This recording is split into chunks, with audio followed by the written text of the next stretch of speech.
The United Nations calls its international peacekeeping operations one of the most effective tools to navigate from conflict to peace. They've been in existence for 6 decades, and they've even won the Nobel Peace Prize. But right now, there are 16 UN peacekeeping missions across 4 continents, yet there are new questions about whether the peacekeepers themselves can sometimes bring more harm than good. CCTV's Nathan King has insight. In many ways, it's an impossible job. 125,000 peacekeeping troops, police and civilians in some of the toughest environments in the world. In many places, they are the thin blue line between peace and chaos. But a recent UN oversight report threatens the Blue Helmets' reputation. In Haiti, hundreds of women and girls allege peacekeepers paid them for sex, sometimes with UN food supplies, or conducted sexual abuse. There are similar reports from Liberia, South Sudan, and the Democratic Republic of Congo. The whole reputation and credibility of the United Nations is at stake.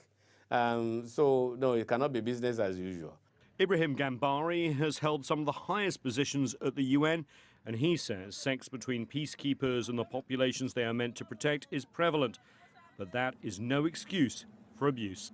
Part of the problem is the income differential. You know, you have peacekeepers who are paid in dollars and coming to operate in countries that in really distress and where the young men and women have very little by way of income. But that's not enough. That creates opportunity, but it doesn't have to be seized. In other words, it need not be used for exploitations. The number of sexual abuse allegations from 2008 to 2013 numbered around 480.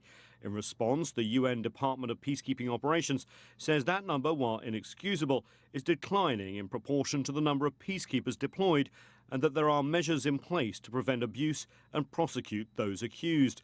But troops deployed on UN missions are often shielded from prosecution by their home countries. And UN civilian staff, which account for the majority of allegations, often claim diplomatic immunity. Gambari says this must change. You don't want to discourage countries that wish to contribute to, but I think what you need to do is those countries that refuse to prosecute and to punish those who might be guilty of these offenses, you just avoid requesting them for troops.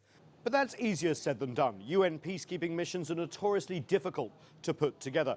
But as part of a wider reform push this week, recommendations for an overhaul of peacekeeping included more female peacekeepers, more standing units ready to deploy at very short notice, and also bringing in more peacekeepers from countries that have more competent armed forces. These reforms, if implemented, could also reduce the number of allegations of sexual misconduct. Nathan King, CCTV, Washington.